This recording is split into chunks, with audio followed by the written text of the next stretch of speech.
Welcome back to General Channel. So today, let me focus the cam. Yes. So today we are gonna read zoology. Zoology we are gonna study about protozoa class. Just don't be so afraid of zoology. It's really very easy topic. I know your exams are ahead and you're really afraid, you don't know what to study, you don't know what to remember. Seeing all those scientific names, you're completely blank. You don't know what to read, right? I know that because even I have faced such situation. So what we are going to do right now, have a quick recap, quick review of this protozoan class, which is really very simple. All you have to do is just remember subphylum and their classes, okay, and their subclasses. Let's see what is subphylum, let's see what is subclass, let's see even what is this superclass thing. So let us first start doing protozoan. So just don't get confused. Let me keep it very clear. So without any fear of examination, let's enjoy this tour of protozoan. Okay. So protozoa. You know what is protozoa, right? I don't have to introduce it separately to you. It's a unicellular organism, right? And it have different modes of nutrition, and these set of general characters you can even read it just before the examination. It's not that difficult to remember. So what you do is only concentrate on the class names and subphylum names. That's what is really very important. Okay, even general characters are important, but you don't have to stress so much on general characters because they are comparatively easy to be remembered. Okay, so protozoan is actually divided into how many phylums? Yes, first subphylum is Sarcomastigophora, right? Sarcomastigophora. Okay, it's comparatively a big name. I know you're scared, but wait. Let me break this word down for you. Okay, sar. Sir. You call in Telugu. You call it as sar. Okay.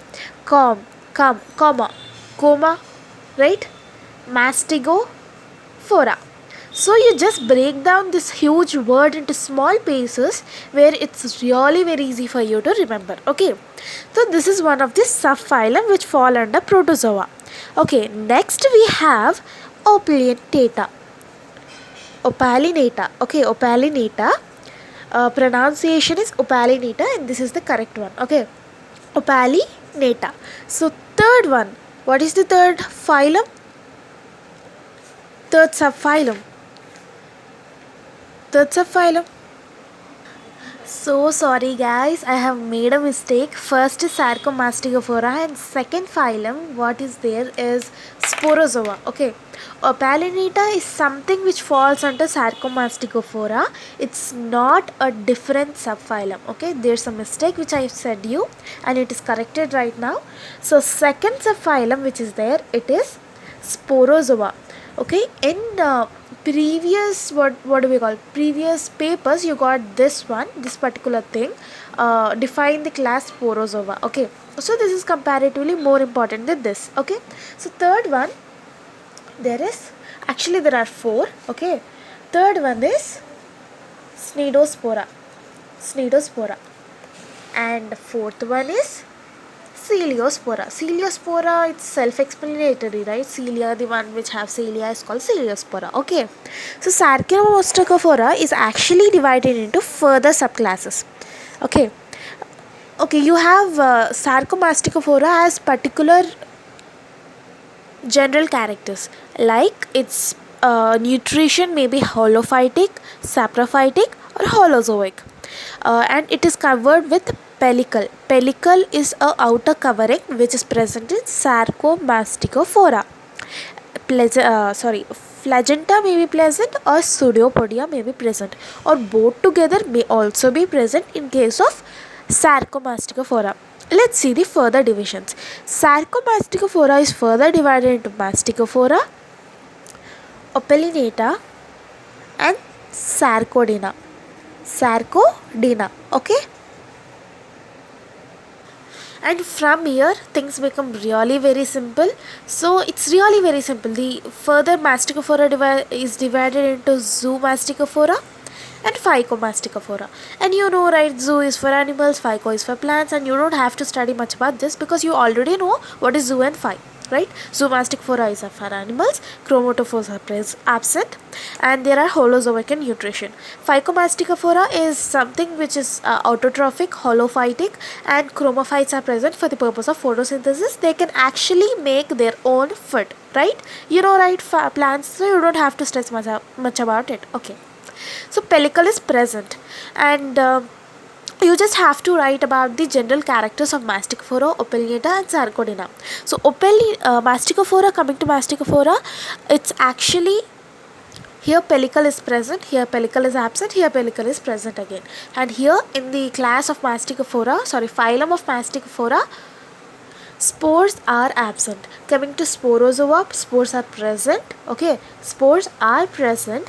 Simple spores without any polar filaments are present. You know, simple, very simple spores are present. Coming to Sporozoa, which is actually an important class for you to remember compared to Masticophora, let's say Sporozoa. Okay, let me divide Sporozoa. Just remember this abbreviation TTH. TTH is like which comes under Sporozoa. They have particular general characters which you have to remember, and you really don't have to remember each and every name of the organism, because if you actually memorize these classes, it's easy, it's enough.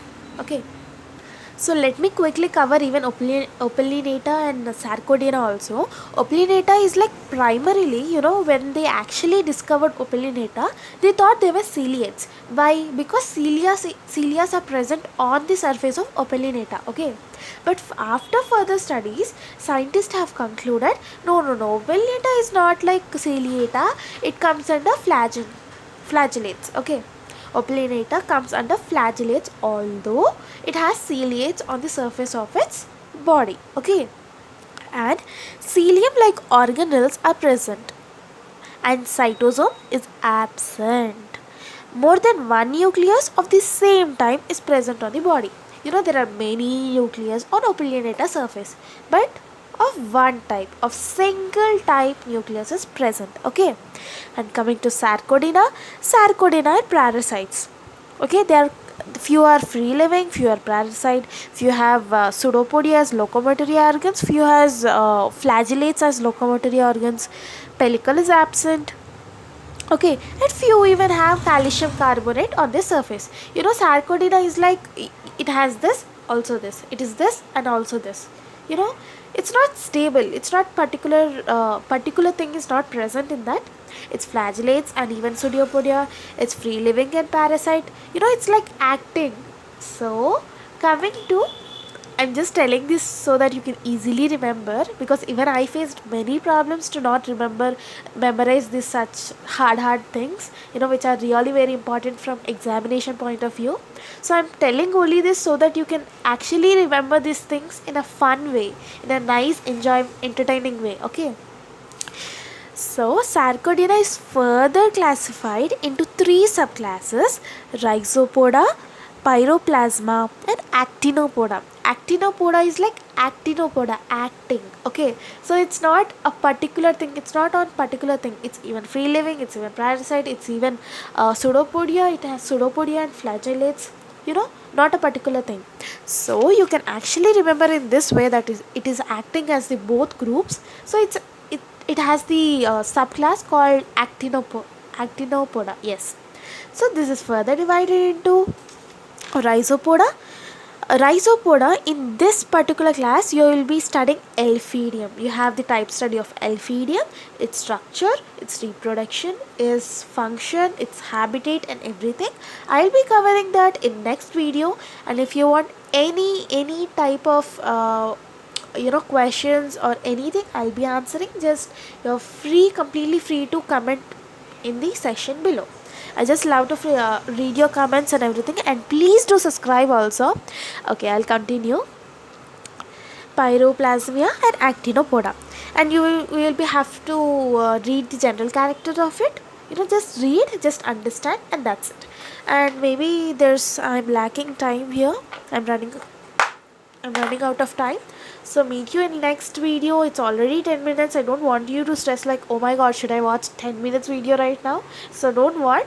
So next video let's meet, and that's it. That's it for today, and love you all. Thank you so much for watching. Please do subscribe, and all the best for your exams, backlogs or semesters, whatever. And all the degree students who are actually watching, all the people who are actually watching my video with the interest of subject, thank you so much for selecting my video, maybe. And if you want me to cover any type of topics, please feel down free to comment below. Okay, give a huge like, give a comment, please subscribe, and bye bye.